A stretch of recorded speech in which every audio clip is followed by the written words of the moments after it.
por un buen descanso nocturno. Te agradecemos por traernos de vuelta aquí esta mañana para adorarte, estudiar tu palabra, para comenzar nuestro día. Al comenzar nuestro estudio te pedimos que nos concedas la presencia de tu Espíritu Santo, que tomes control de los pensamientos y las palabras que transmito, que no sean humanas, sino que vengan desde el trono, diseñadas para bendecir, fortalecer y edificar a tu pueblo. Oramos para que prepares los corazones y las mentes de tu pueblo que escuchará este mensaje, ya sea en vivo o en una grabación, para que puedan entender la luz que estás abriendo para nosotros en este momento. Te agradecemos por hacer esto. Te pedimos que continúes derramando la lluvia tardía sobre nosotros y te agradecemos por todas estas cosas en el nombre de Jesús. Amén.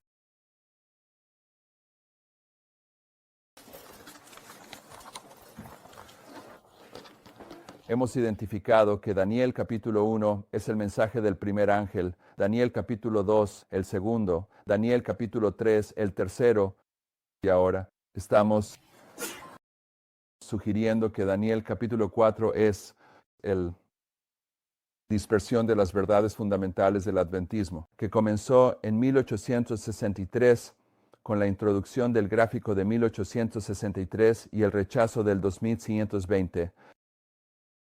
Ayer analizamos el sueño de William Miller e identificamos que su sueño es la profecía sobre el encubrimiento de las verdades fundamentales que están representadas en este gráfico, y que el hombre de la escoba viene y barre las joyas falsas, las tradiciones y costumbres que han sido transmitidas de generación en generación al final de 7 dispersiones, que Miller marca en su sueño.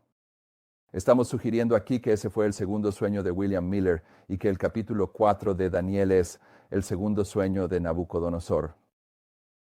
El capítulo 4 de Daniel es el único capítulo en Daniel que Daniel no escribió, Nabucodonosor lo escribió. El sueño de William Miller en los primeros escritos, el único capítulo que Ellen White no escribió, William Miller lo escribió. Esta línea aquí, este es el señor Daniel, este es Miller, 7 veces. Y aquí arriba está lo que tratamos ayer. Él mencionó dispersión 7 veces, 126 cizallas, 126 ciclos. Aún no hemos probado 1863 o 1989.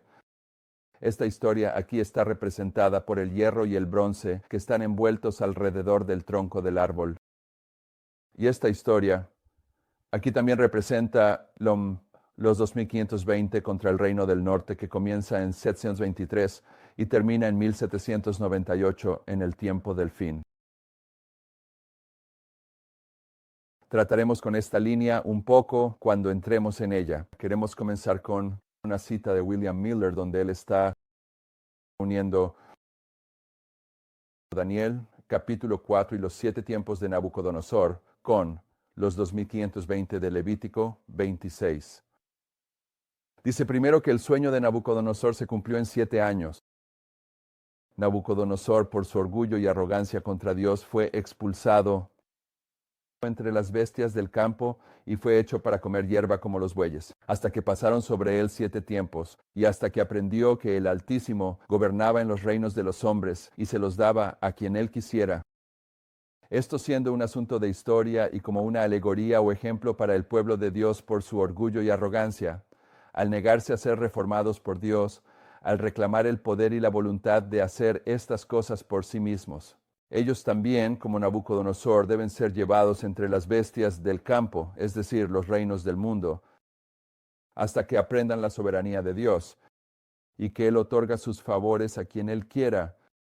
Eso siendo un asunto de historia y un ejemplo, solo se cumplió en 7 años, pero esto, siendo una profecía, solo se cumplirá en 7 tiempos proféticos, que serán 7 tiempos. 360 años, lo que hará 2520 años, porque la mitad de 7 tiempos, es decir, 3 tiempos y medio, se llama en Apocalipsis 12:6, 1260 días cumplidos en tantos años. Acabo de cortar un fragmento de ahí. Una de las cosas que está haciendo en este pasaje es mostrar que en las Escrituras, y vemos tiempos y la división del tiempo, que se entienda correctamente.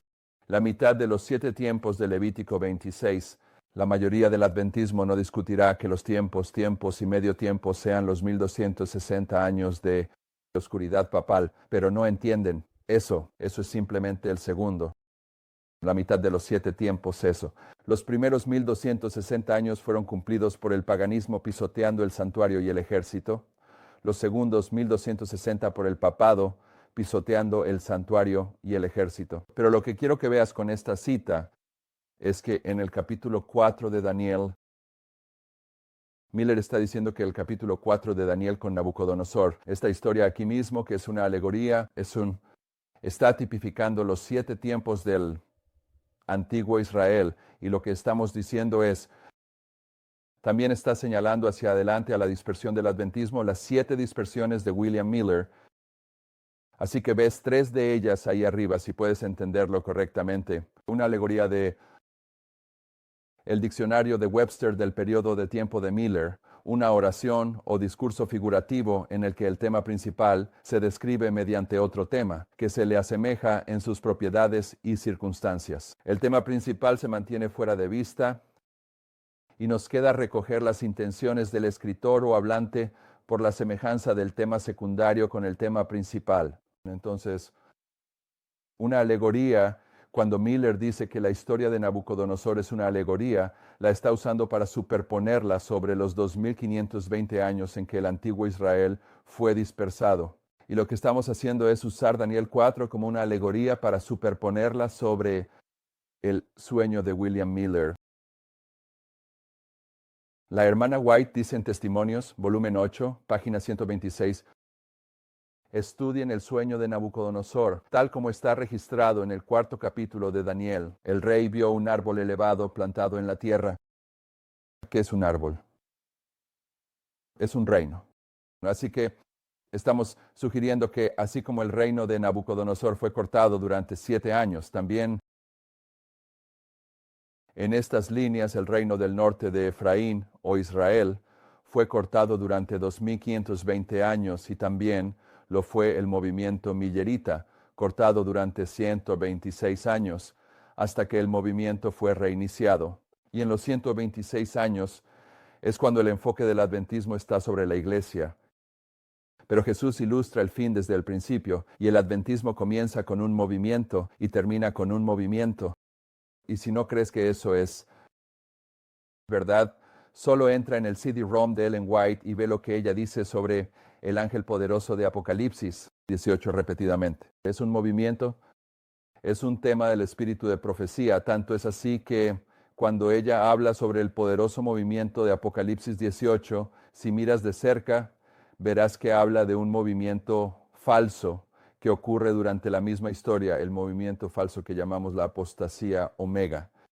Entonces, si no estás dispuesto a aceptar el hecho de que el adventismo comenzó con un movimiento y terminó con un movimiento, entonces no estás dispuesto a ver una gran cantidad de luz, porque el movimiento que termina el adventismo, el movimiento de Apocalipsis 18, es un tema tan importante de la profecía que incluye testimonio de un movimiento falso. Entonces, lo que estamos diciendo es que desde 1798 hasta 1863, el movimiento que llamamos los movimientos milleritas existió. Pero en 1863 formamos una iglesia legal y durante 126 años, hasta el tiempo del fin, en 1989, somos una iglesia. Y luego viene un movimiento. Durante estos 126 años, el movimiento, el reino de Miller fue derribado. De acuerdo. El estudio del sueño de Nabucodonosor está registrado en el 4º capítulo de Daniel. El rey vio un árbol elevado plantado en la tierra. Dejen que los hombres se enorgullezcan, y el Señor no los sostendrá ni los impedirá caer. Dejen que una iglesia se vuelva orgullosa y jactanciosa, sin depender de Dios, sin exaltar su poder, y seguramente el Señor la dejará para que sea derribada al suelo. Dejen que un pueblo se gloríe en la riqueza, el intelecto, el conocimiento o en cualquier cosa que no sea Cristo, y pronto serán llevados a la confusión. Así que aquí ella está comparando el árbol de Nabucodonosor. con la Iglesia Adventista del Séptimo Día, porque todos los profetas están hablando más sobre el fin del mundo y los días en los que vivieron, incluyendo a Elena de White. Así que la iglesia mencionada aquí sería la Iglesia Adventista del Séptimo Día. Leamos Daniel 4, versículos del 1 al 5. Daniel 4 años, versículos del 1 al 5.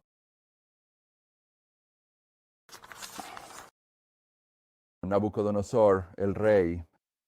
¿Quién? Este no es Daniel, este es Nabucodonosor. Nabucodonosor, el rey a todos los pueblos, naciones y lenguas que habitan en toda la tierra, paz sea multiplicada para ustedes. Me pareció bien mostrar las señales y maravillas que el Dios Altísimo ha hecho conmigo. ¿Estaba inspirado Nabucodonosor? Cuando su mensaje se registra en las Escrituras, se vuelve inspirado, ¿verdad? De acuerdo. Puedes relacionarlo como inspirado. ¿Y qué pensó Nabucodonosor que era bueno mostrarnos en el versículo 2? Las señales y maravillas que Dios ha hecho hacia Nabucodonosor, hacia mí. Cuán grandes son sus señales y cuán poderosas son sus maravillas. Su reino es un reino eterno y su dominio es de generación en generación. Nabucodonosor estaba en reposo en mi casa y floreciendo en mi palacio. Yo, Nabucodonosor, estaba en reposo en mi casa y floreciendo en mi palacio. Vi un sueño que me asustó, y los pensamientos en mi cama y la visión de mi cabeza me turbó. Bien, entonces, en el versículo 2, él pensó que es bueno mostrarnos las señales y maravillas. Y luego hemos leído esta cita un par de veces antes, Profetas y Reyes 533, al último gobernante de Babilonia. ¿Quién es el último gobernante de Babilonia? Baltasar. Como en tipo, al primero le había llegado la sentencia del vigilante divino: oh rey, a ti se te dice, tu reino ha sido quitado de ti. Daniel 4:31. Aquí la hermana White nos está dejando saber con certeza que Nabucodonosor y Belsasar se tipifican mutuamente. Son profecías paralelas. Y lo que se está enfatizando sobre Nabucodonosor y Belsasar es el pronunciamiento del juicio contra ellos. Con Nabucodonosor fueron 7 tiempos. Con Belsasar es el Mené, Mené, Tekel, Uparsin, que equivale a 2520. Así que, cuando se trata de considerar cuáles son las señales y maravillas que Nabucodonosor está marcando para nosotros, la señal de Nabucodonosor y la señal de Belsasar es el 2120. ¿Qué es una señal? Un tipo. Un tipo. La hermana White dice al último gobernante de Babilonia, como en tipo a su primero, dice una señal. Un tipo es una señal. Siguiente página. ¿Qué es una señal? Un presagio. Una señal. ¿Qué es un presagio? Representa algo que está por venir. Los adventistas del séptimo día, en nuestra somnolienta condición laodicense, sabemos sobre las señales en la Biblia, pero no entendemos eso. Todos los profetas hablan más sobre el fin del mundo que sobre los días en los que viven. Así que quiero repasar un par de cosas sin recurrir a las Escrituras. En Isaías 7, del 10 al 16, la señal del nacimiento de Cristo es presentada por Isaías en su interacción con Acaz. Y en Mateo 1, los versículos 21 al 23, el nacimiento de Cristo se identifica como una señal. Pero lo que el nacimiento de Cristo marca para esa historia es el tiempo del fin. Así que es una señal que prefigura el tiempo del fin y el tiempo de Cristo, pero también prefigura 1798, el tiempo del fin y el tiempo de los milleritas. Y también tipifica el tiempo del fin en 1989, en la historia de los 144,000. Lo que estoy diciendo es esto. Las señales de la Biblia siempre tienen una aplicación al final del mundo. Bien, en Mateo capítulo 2 y en Lucas 21, 7 y 30, el Islam es una señal. En Mateo 2, el Islam se ve como una estrella, los sabios del Oriente, y el Oriente es el Islam y la profecía bíblica. Se les ve como una estrella, ¿y por qué estaban buscando la estrella? ¿Qué despertó su interés por la estrella? La profecía del Antiguo Testamento, una profecía que fue proclamada ¿por quién? por Balaam. Había una profecía en el Antiguo Testamento por Balaam, quien es un símbolo del Islam, hablando de una estrella. Y los sabios del Oriente ven esta señal y vienen a darle a Cristo el apoyo financiero que José necesitará para huir a Egipto. Y, por supuesto, cuando pensamos en un José anterior, fueron los comerciantes ismaelitas quienes llevaron a José a salvo a Egipto en Génesis. Así que en ambos casos fue el Islam, el que proporcionó los medios y maneras para proteger a José y a Cristo y llevarlos a Egipto. El Islam es una señal, y en Lucas 21, cuando los discípulos piden una señal del fin del mundo, Jesús concluye señalando los árboles que brotan en primavera. La hermana White en El conflicto de los siglos comenta que los árboles que brotan de la primavera son la señal, y las escrituras demuestran que lo que representan los árboles que brotan de la primavera es la lluvia tardía, y lo que marca la llegada de la lluvia tardía es la restricción del Islam.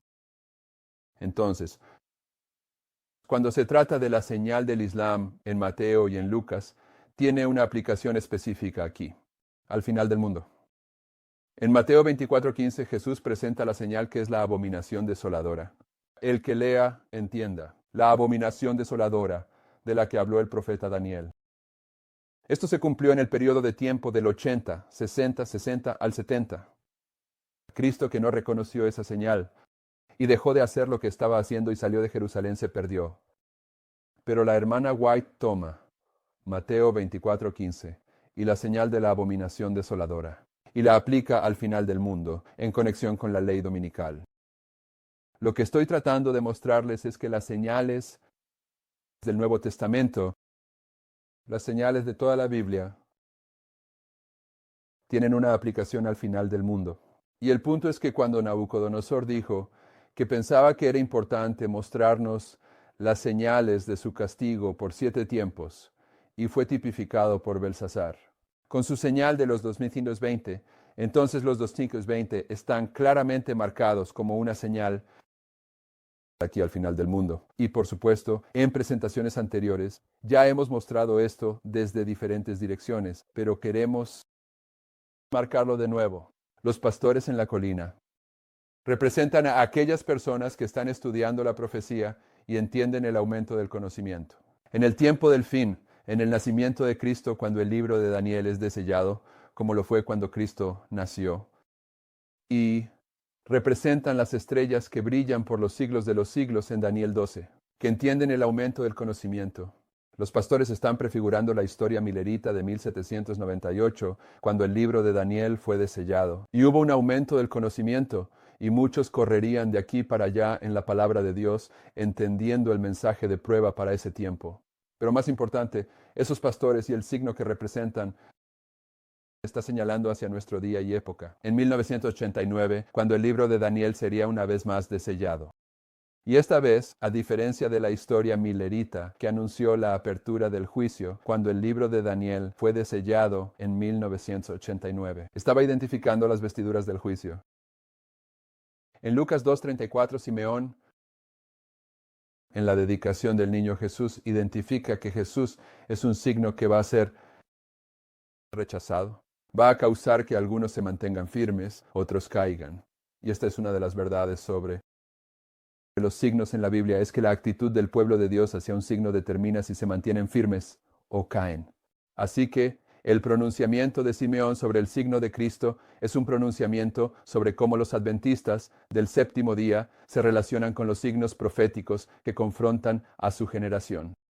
Todos estos signos tienen una aplicación al final del mundo. Jonás, 3 días. Jesús habló del signo de Jonás más a menudo que de cualquier otro signo mientras caminaba entre los hombres.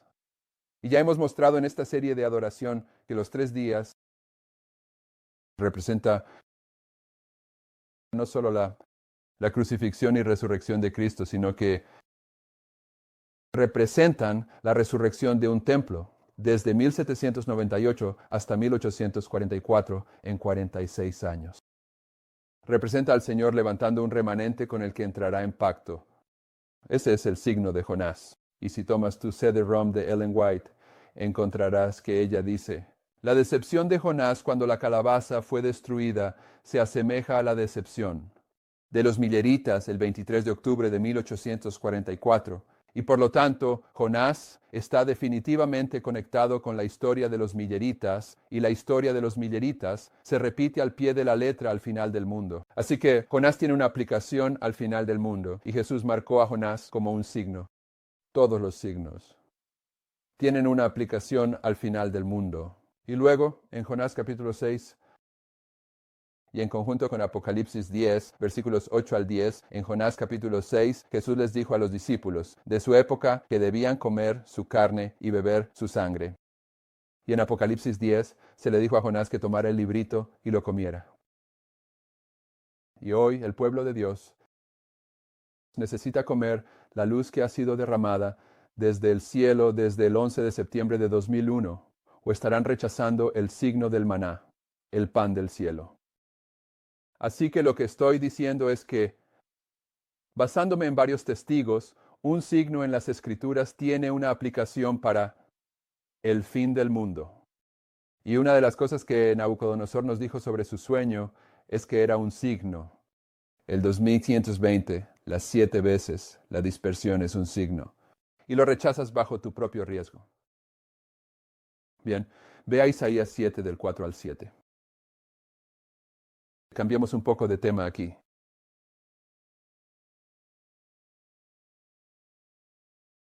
Isaías 7 del 4 al 7.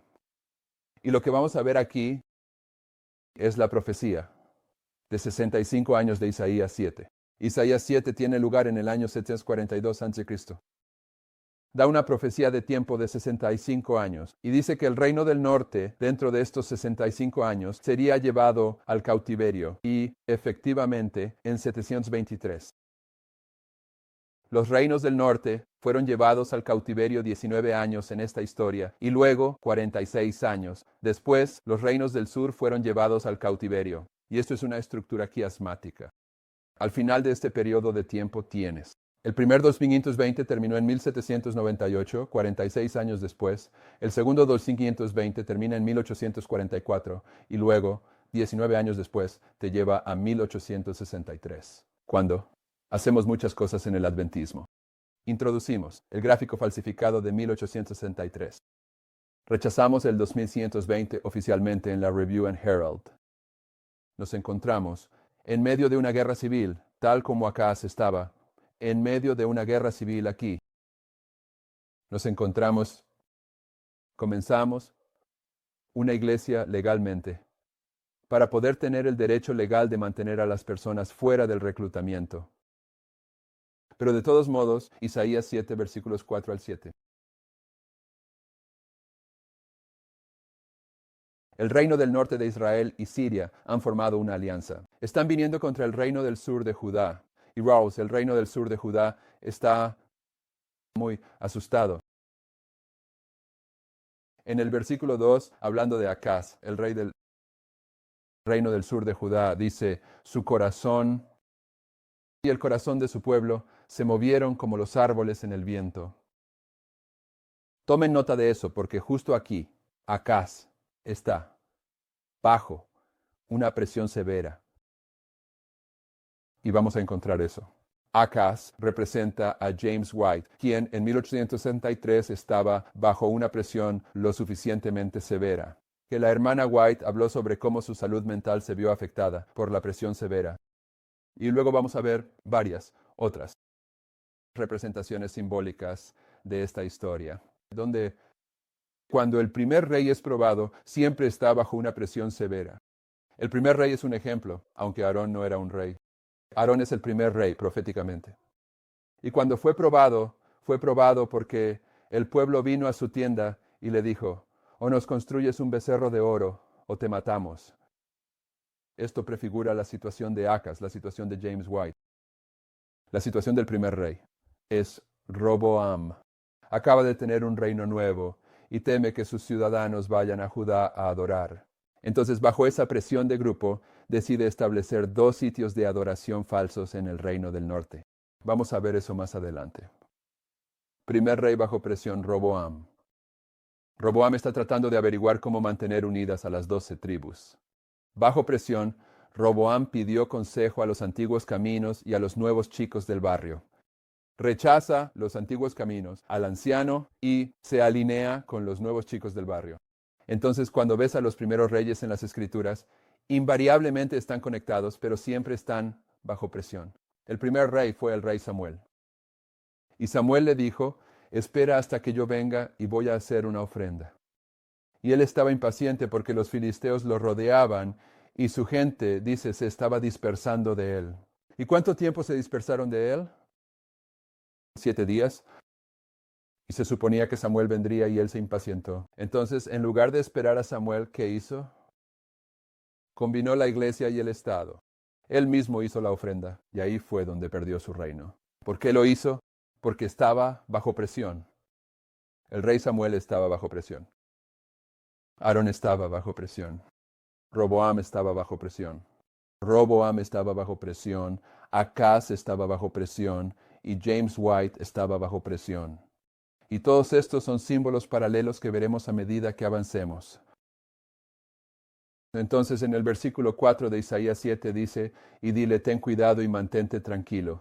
Cuando Isaías viene a Acaz, le va a dar una profecía de, no te preocupes por esta confederación.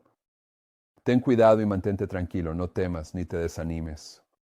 Por las 2 colas de estos tizones humeantes, por la furiosa ira de Rezín con Siria y el hijo de Remalías, porque Siria, Efraín y el hijo de Remalías han tomado consejo maligno contra estos, diciendo, subamos contra Judá y molestémoslo, y hagamos una brecha allí para nosotros, y pongamos un rey en medio de él, incluso el hijo de Tabeo. Así dice el Señor Dios, no se mantendrá, ni sucederá. Versículo 8, porque la cabeza de Siria es Damasco, y la cabeza de Damasco está en Rezín, y dentro de 65 años, palabra clave allí, dentro no, al concluir, dentro de 65 años. Efraín, el reino del norte, será quebrado, para que no sea un pueblo. Y la cabeza de Efraín es Samaria, y la cabeza de Samaria es el hijo de Remalías. Si no creéis, ciertamente no seréis establecidos. Y dice que Efraín va a ser quebrado donde no sea un pueblo. Y ayer nosotros nos tomamos un poco de tiempo para hablar sobre cómo las joyas son barridas por la ventana. Cómo son las vírgenes insensatas barridas por la ventana, porque están unidos a sus ídolos. Y esa fue la sentencia contra Efraín. Efraín está unido a sus ídolos, déjalo solo. Efraín nunca volverá a ser un pueblo, mientras que Judá va a regresar. Así que esta es la historia de Isaías 7 que estamos considerando aquí. Y en el año 742 se proclama la profecía de Isaías 47. Dice, dentro de 65 años, lo que te lleva a 677, el reino del norte será quebrado. Fue quebrado en 723. Y el reino del sur es quebrado en 677. Pero estamos hablando de señales aquí. Y en Isaías 8:18, que está en tus notas, dice, he aquí, yo y los hijos que el Señor me ha dado, somos por señales y por prodigios en Israel, del Señor de los ejércitos, que habita en el monte Sión. Ahora, las personas que no quieren ver el 2120, no leen Isaías 7. Porque Isaías 7 es el punto de partida para ambos 2120. El 2120. La duración del 2120 es establecida por Moisés en Levítico 26. Pero el punto de partida para ambas profecías está aquí mismo en Isaías 7. Y luego el punto final para ambas profecías está en el libro de Daniel. Así que tienes a Daniel, Moisés e Isaías dando 3 testimonios de la validez del 2120. Y aquellas personas que cierran los ojos a estas verdades no quieren leer Isaías 7. Pero Isaías 7, tanto como cualquier otra cosa, está identificando, como lo hizo Nabucodonosor, que el 2020 es una señal. Así que Isaías nos está dejando saber claramente, aquí, en esta profecía, que sus hijos son señales. Y va a mencionar a 2 de sus hijos en este pasaje de las Escrituras. Y uno de ellos representa el 2120 contra el reino del norte, y uno de ellos el 2520 contra el reino del sur. Y en puro Isaías 8, del 1 al 4, dice, además el Señor me dijo, toma un gran rollo y escribe en él con pluma de hombre acerca de Meher Saúl Hashbaz. Y tomé conmigo testigos fieles para registrar a Urías, el sacerdote, y Zacarías, el hijo de Rehoboam, Heber, Remalías, y fui a la profetisa, y ella concibió y dio a luz un hijo. ¿Cuántos testigos llevó consigo para establecer esto? Entonces, el Señor me dijo, llama su nombre, Meher Shalal Hashbaz, porque antes de que el niño tenga conocimiento para llorar, mi padre y mi madre, las riquezas de Damasco y el botín de Samaria, esos son los dos países confederados que vienen contra. Judá serán llevados antes del rey de Asiria. Así que aquí Isaías nos está diciendo que su hijo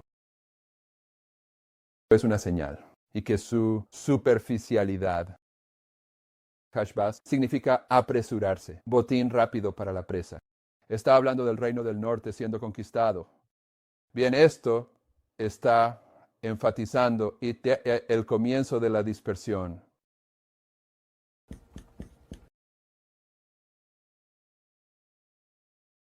Y la dispersión, el comienzo de la dispersión y el final, el punto de partida, es de 46 años. Mientras que llegas a esta historia, y la reunión va a estar marcada por Acaz, o no Acaz, el otro hijo de Isaías. Y es desde 1998 hasta 1844, es hasta 1844, también son 46 años. Es en estos 46 años que comienza la dispersión, comenzando en 723 con la conquista del reino del norte, simbolizado por Meher Saúl Hashbaz. Rápido al botín, rápido al saqueo. Y luego, 46 años después, el reino del sur es llevado al cautiverio. Y notarás que en Isaías 7:3 se menciona al otro hijo de Isaías. Entonces el Señor dijo a Isaías, ve ahora al encuentro de Acab, tú y Shir-Hashub, tu hijo, al final del conducto del estanque superior en el camino del campo del batanero. Y Shir-Hashub, representando este 2520, significa que un remanente regresará. Por supuesto, él ha dado esta profecía a Acab, a Judá, y Judá regresaría como Judá espiritual, como Israel espiritual en 1844, al final de esta profecía de tiempo. Ahora notarás en el versículo 10 de Isaías 7, tengo el versículo 10, pero no creo que sea el versículo 10. Es el versículo 9. Está bien, en tus notas dice versículo 10, pero es el versículo 9. El versículo 9 dice, y la cabeza de Efraín es Samaria, y la cabeza de Samaria es el hijo de Samaria. Si no creéis, ciertamente no seréis afirmados. Entonces, si no crees, ¿qué? La profecía de tiempo del versículo 8 está conectada con el versículo 9. No pueden ser separados. Leamos el versículo 8. Va a hablar sobre Siria y el reino del norte, Efraín. Versículo 8. Porque la cabeza de Siria es Damasco, y la cabeza de Damasco es remanente. Ahora baja al versículo 9. Y la cabeza de Efraín es Samaria, y la cabeza de Samaria es el hijo de Samaria. Así que estos dos versículos son definitivamente el mismo pensamiento. No se pueden separar. Y en el versículo 8 es donde tienes la profecía de 65 años. Y al final del versículo 9 dice, si no creéis, ciertamente no seréis afirmados. Entonces, si no crees, ¿qué? Si no crees eso, la profecía del tiempo. Si no crees en el 2120, no serás afirmado. Y cualquiera que haya leído su Biblia, como debería, no puede evitar ver el eco de esto. Pensamiento, si no creéis, ciertamente no seréis afirmados, haciendo eco de la declaración en 2 Crónicas 20, 2 Crónicas. Y la hermana White va a unir estas dos cosas para nosotros. 2 Crónicas 20 dice, y se levantaron temprano en la mañana y salieron al desierto de Tecoa. Y mientras salían, Jehová se puso de pie y dijo, escúchame, oh Judá, y habitantes de Jerusalén. Creed en el Señor vuestro Dios y seréis afirmados. creed a sus profetas y prosperaréis. Bien, ahora Isaías 7 continúa en varios capítulos. De acuerdo. Isaías 7, 8, 9. Y en adelante trata sobre esta historia, el comienzo de los 2520. Y la promesa o la maldición en Isaías 7, 9 es: si no creéis en este 2120, no seréis afirmados. Si lo haces, lo serás. Pero en 2 Crónicas 20, 20, también tienes que creer a sus profetas para prosperar. Ahora nota lo que dice la hermana White. Creed en el Señor vuestro Dios para que seréis afirmados, creed a sus profetas y prosperaréis. Eso es de 1 Crónicas 20. Pero luego ella pasa directamente a Isaías 8:20. Este es el mismo pasaje con el que estamos tratando. A la ley y al testimonio, si no hablan conforme a esta palabra, es porque no hay luz en ellos. Ahora, no sé por qué dice trabajo ahí. Creo que es un error tipográfico. Es un CD-ROM. A veces encuentras esos.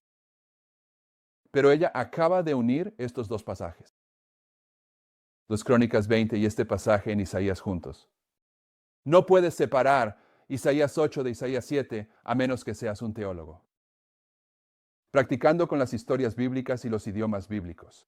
Pero ninguna persona normal lo haría. Así que ella los une y luego va a comentar específicamente sobre ellos. Dos textos están aquí presentados ante el pueblo de Dios, dos condiciones para el éxito.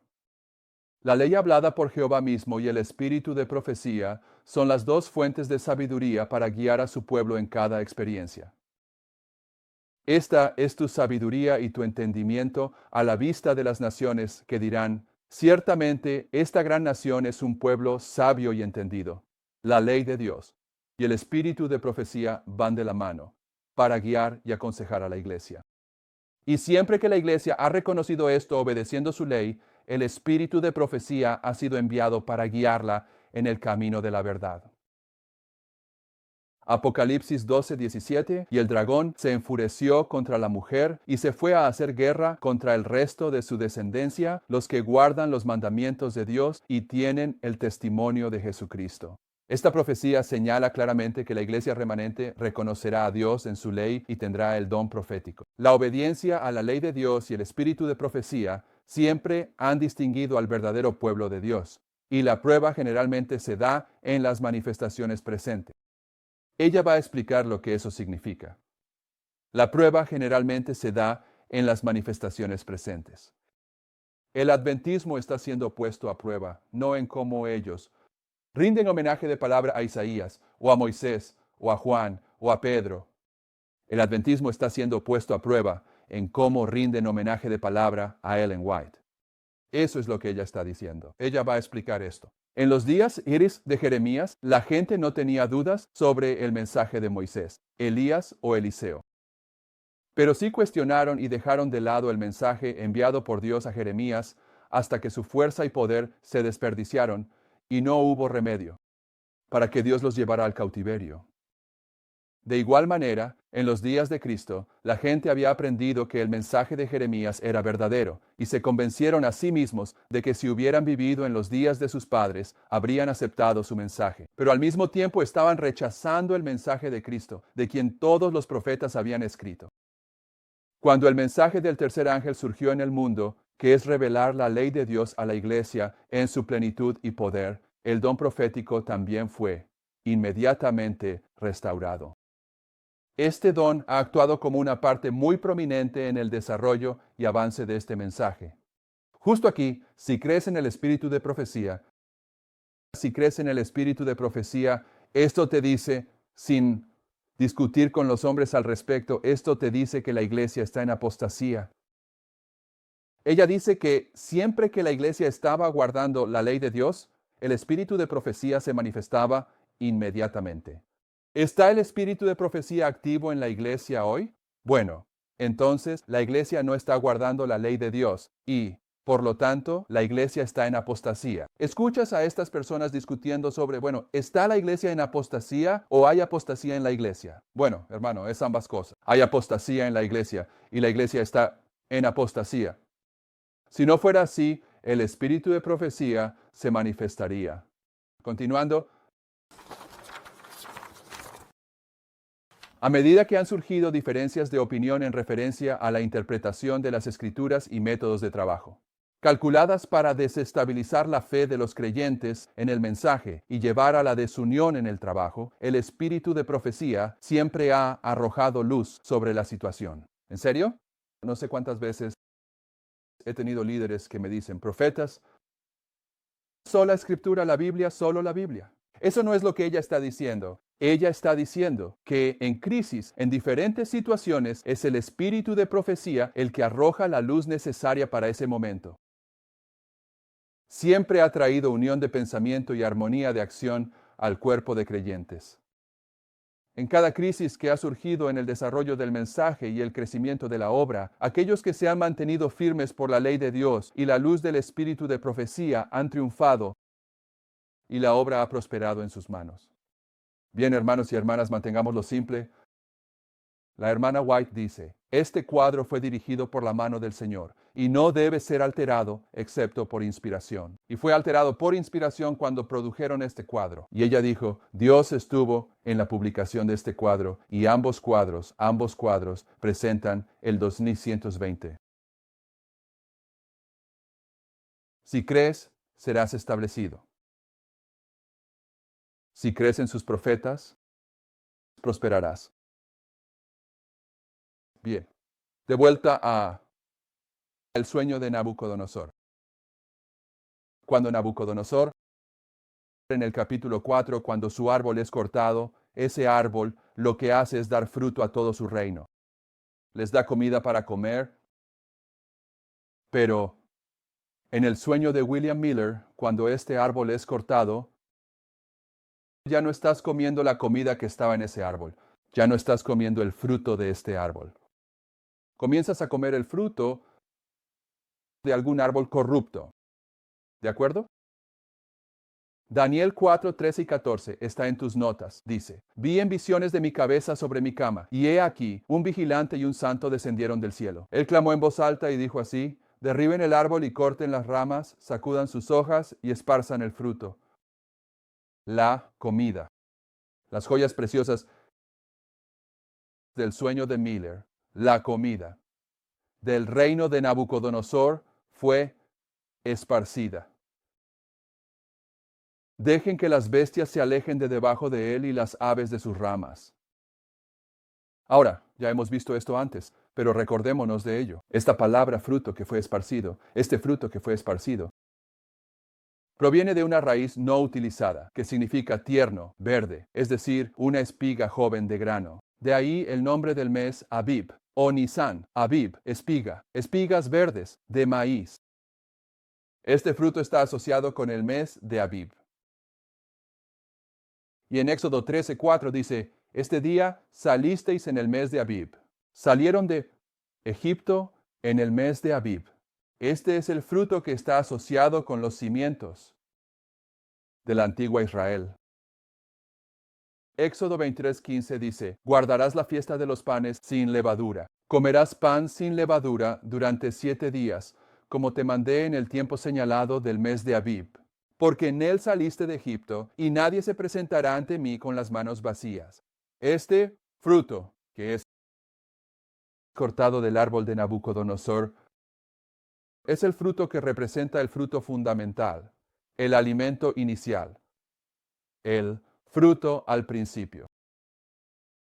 Este es el fruto fundamental de Miller, las joyas que se dispersan cuando el reino de Miller es derribado. Pasamos algún tiempo antes considerando el misterio de la iniquidad. Veamos si podemos encajarlo. Hemos mirado el hierro y el bronce antes. El tocón tiene una banda de bronce y hierro alrededor una vez que el árbol es cortado. Testimonios, volumen 2, página 661, dice, el Señor hizo un pacto con Israel de que si obedecían sus mandamientos, les daría lluvia a su debido tiempo. La tierra debería dar su aumento, y los árboles del campo deberían dar su fruto. Él prometió que su trilla llegaría hasta la vendimia, y la vendimia hasta el tiempo de siembra, y que comerían el pan a plenitud y habitarían en la tierra con seguridad. Él haría que sus enemigos perecieran. Él no los aborrecería. Él caminaría con ellos y sería su Dios, y ellos serían su pueblo. Pero si desatendían sus requisitos, Él trataría con ellos de manera completamente contraria a todo esto. Su maldición descansaría sobre ellos en lugar de su bendición. Él quebrantaría el orgullo de su poder y haría que los cielos sobre ellos fueran como hierro y la tierra como bronce. Así que esto es lo que le sucedió al antiguo Israel en esta historia, hierro y bronce. Y hemos investigado esto. Fue esclavitud, cautiverio. Pero quiero mostrarles algunas cosas. Señales de los tiempos, 10 de marzo de 1881. En la época de Egipto, en su esclavitud en Egipto durante 400 o 430 años. Dice que él, Moisés, debía presentar ante ellos las maravillosas manifestaciones del poder de Dios al sacarlos del horno de hierro. Egipto era el horno de hierro. Es la banda de hierro. ¿Qué quiero decir? ¿Es la banda de hierro? Quiero decir, el periodo de tiempo en que el árbol es cortado tiene una banda de hierro y una banda de bronce sobre él. Representa un periodo de cautiverio, algún tiempo de cautiverio y esclavitud, algún tipo de 3 años y medio de sequía en la historia de Acab. Acab sabía que era por la palabra de Dios que los cielos se habían vuelto como bronce. Sin embargo, él intentó echar la culpa a los profetas por los severos juicios que recaían sobre la tierra. Los 3 años y medio de sequía en la historia de Elías eran de bronce. Cautiverio en Babilonia durante 70 años. Hablando de Jeremías tratando de advertir a Israel, Judá sobre su apostasía. Hacia dónde los estaba llevando. Dice esto en Testimonios, volumen 4. Dios había dicho que su pueblo sería salvado y que el yugo que él pondría sobre ellos sería ligero. Solo debían someterse a Nabucodonosor, no rebelarse contra él. Su yugo sería ligero si se sometían sin quejas a su plan. Su servidumbre estaba representada por un yugo de madera que se llevaba fácilmente, pero la resistencia a Nabucodonosor se encontraría con una severidad correspondiente representada como un yugo de hierro. Su cautiverio durante 70 años en la Babilonia literal era de hierro. Y luego Profetas y Reino, que hemos leído varias veces antes. La iglesia de Dios en la tierra estuvo verdaderamente en cautiverio durante este largo periodo, estos 1260 años de cautiverio papal, este largo periodo de persecución implacable, al igual que los hijos de Israel fueron mantenidos cautivos en Babilonia durante el periodo de exilio. Esto también sería hierro y bronce. Así que en nuestra historia, aquí está Daniel 4. Este es el hierro y el bronce en el árbol durante los 7 años de Nabucodonosor. Y el hierro y el bronce, desde 723 hasta 1798, esto está siendo dispersado a las naciones. Pero en nuestra historia, aquí arriba, desde 1863 hasta 1989, ¿cuál es el hierro y el bronce que está envuelto alrededor del tocón de nuestro árbol? No es sabio enviar a tus jóvenes a universidades, donde dedicarán su tiempo a adquirir conocimientos de griego y latín. ¿Griego y latín? ¿Qué es el latín? Bueno, eso es Roma. ¿Qué es Roma? ¿Qué es el reino de hierro? ¿Qué es Grecia? Oh, es el reino de bronce. El hierro y el bronce 1863 hasta 1989, que está envuelto alrededor del tocón del árbol de William Miller. Es la teología que fue introducida para falsificar el método de prueba textual. No es sabio enviar a nuestros jóvenes a universidades donde dedican su tiempo a adquirir conocimientos de griego y latín, mientras sus corazones, cabezas y corazones están llenos de los sentimientos de autores infieles, a quienes estudian para dominar estos idiomas. Adquieren un conocimiento que no es en absoluto necesario ni está en armonía con las lecciones del gran maestro. Generalmente, aquellos educados de esta manera tienen mucha autoestima.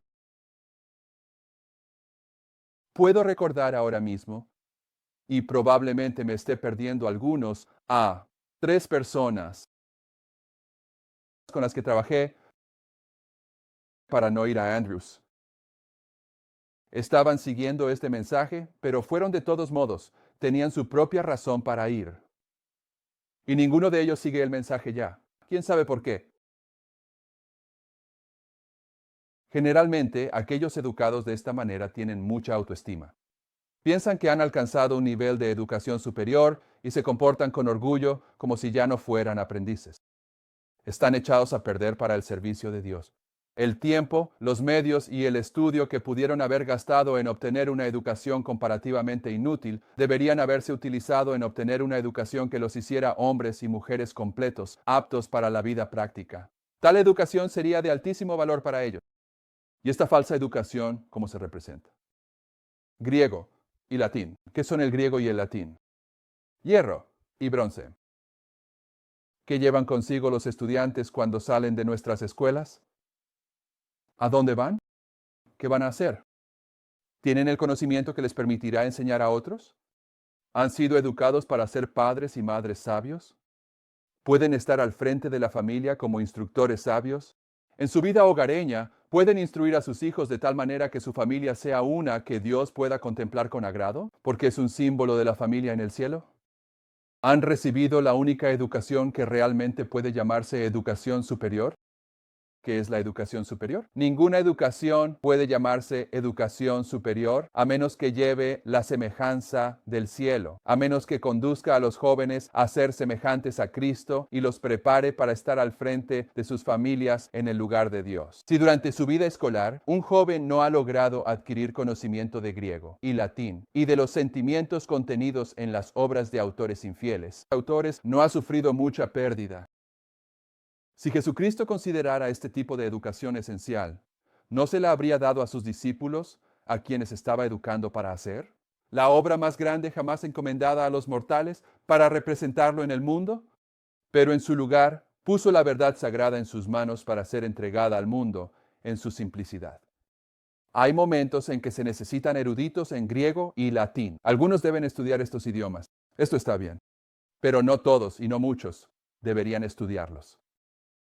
Aquellos que piensan que el conocimiento del griego y el latín es esencial para la educación superior no pueden ver a lo lejos.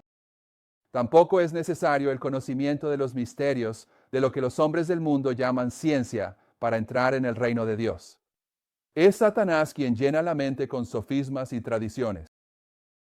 Ahora, ¿cómo llamó ella al hierro y al bronce? Sofismas y tradiciones. ¿Y qué es lo que cubre las joyas del sueño de William Miller? Costumbres y tradiciones es el griego y el latín, el hierro y el bronce. Es Satanás quien llena la mente con sofismas y tradiciones que excluyen la verdadera educación superior y que perecerán con el aprendiz. Aquellos que han alcanzado una educación falsa no miran hacia el cielo. No pueden ver a aquel que es la verdadera luz, que ilumina a todo hombre que viene al mundo. Ven las realidades eternas como fantasmas, llamando a un átomo un mundo y a un mundo un átomo. De muchos que han recibido la llamada educación superior, Dios declara, tú eres, ¿qué? ¿De dónde saca ella esa cita? De las 7 veces. De Daniel 4 y 5, el hierro y el bronce. Ha sido pesado en la balanza y ha sido hallado falto. Falto de conocimiento en negocios prácticos. Falto de conocimiento sobre cómo hacer el mejor uso del tiempo. Falto de conocimiento sobre cómo trabajar para Jesús. Así que el hierro y el bronce que se coloca alrededor del tocón del árbol de William Miller aquí es la educación falsa que se introdujo en el adventismo desde el principio. Ahora, en Daniel 4, versículos 34 al 37 dice esto, está en tus notas. Al final de los días queremos señalar esto al final de los días porque en Daniel 12:13 Daniel se levantará en su lugar al final de los días. Y cuando vemos esta frase al final de los días está marcando un específico punto de referencia. Daniel se levantará en su lugar al final de los días. Ya hemos identificado eso como 1798. Él se levantó en su lugar en 1840, cuando Cristo descendió con el pequeño libro de Daniel en su mano. En 1840 cumplió su propósito. Al final de los días, aquí está el final de los 7 tiempos de Nabucodonosor, no de William Miller. Y al final de sus 7 tiempos, este es el tiempo del fin. Daniel se levanta en su lugar en el tiempo del fin. Los 7 tiempos de Miller de Daniel 4 terminan aquí. Los nuestros terminan aquí en 1989. El Reino del Norte termina en 1798. Todos estos son tiempos del fin. Y al final de los días, el final de los 2120 para Nabucodonosor, yo, Nabucodonosor, alcé mis ojos al cielo, y mi entendimiento volvió a mí, y bendije al Altísimo, y lo alabé, y honré, que vive para siempre, cuyo dominio es un dominio eterno, y su reino es de generación en generación, y todos los habitantes de la tierra son considerados como nada. Y él hace según su voluntad en el ejército del cielo, y entre los habitantes de la tierra, y nadie puede detener su mano ni decirle, ¿qué haces? Al mismo tiempo, mi razón volvió a mí.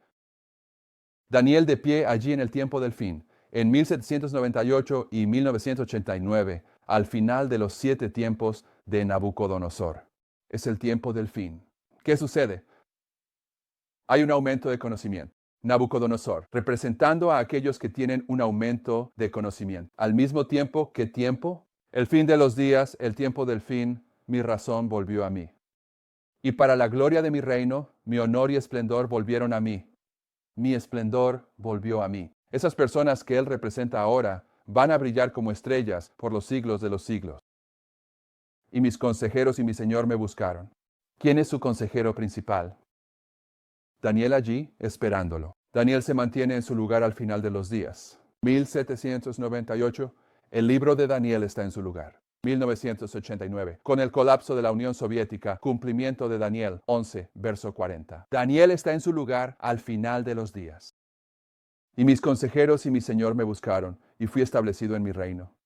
Y ahora se me añadió una majestad excelente. Ahora yo, Nabucodonosor, alabo, exalto y honro al Rey del cielo, cuyas obras son verdad y sus caminos juicio, y a aquellos que caminan con orgullo. Él es capaz de humillar. Pero sigue tu camino, Daniel, hasta que llegue el fin. Porque descansarás y estarás en tu lugar al final de los días.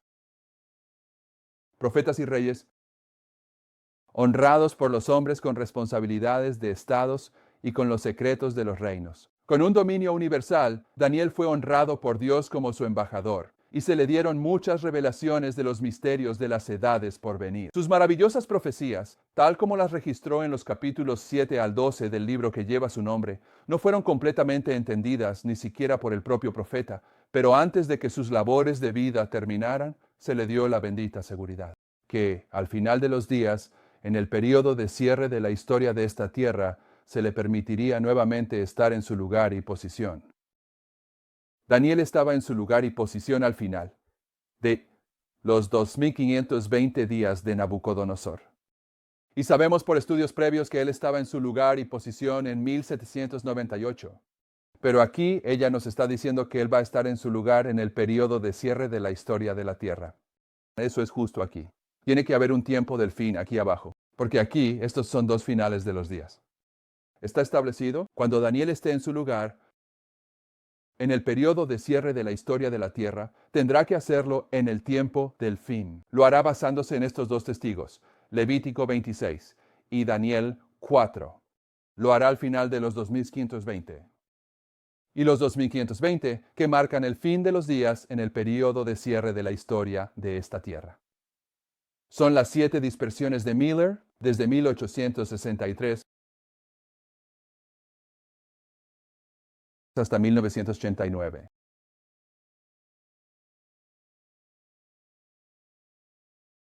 Último, Sermones y Charlas, volumen 1. Daniel ha estado en su lugar desde que se quitó el sello. ¿Quién quita el sello? ¿Y quita los 7 al mismo tiempo? Uno a la vez. ¿Cuándo quita el primer sello? Tiempo del fin. Así que en el tiempo del fin, 1989, el primer sello va a ser quitado para el pueblo de Dios al final del mundo. Daniel ha estado en su lugar desde que se quitó el sello, y la luz de la verdad ha estado brillando sobre su visión. Él está en su lugar llevando el testimonio que debía ser entendido al final de los días. Así que lo que estamos diciendo aquí, Daniel capítulo 1 es el mensaje del primer ángel. Es la historia de Miller. Daniel 2, el mensaje del segundo ángel, la prueba de la imagen. Daniel 3, la ley dominical, donde la puerta se cierra para Miller el 22 de octubre de 1844, prefigurando la ley dominical en nuestros días. Luego llega Daniel 4. Y vemos la verdad fundamental, el fruto de Abib, el fruto de la liberación de Egipto, el fruto de las verdades de los cimientos del antiguo Israel, las verdades de los cimientos del Israel moderno, el fruto del árbol de Nabucodonosor, es cortado por 2520 días, hasta que Daniel se levante en su lugar al tiempo del fin. Daniel capítulo 4 está identificando la historia en la que el adventismo ha estado vagando en el desierto de bronce y hierro. Daniel capítulo 5 describe donde el adventismo rechaza o acepta la señal de muchos, Tekel Yufarsim, se niega o acepta regresar a los antiguos caminos, al antiguo fruto. ¿Oramos?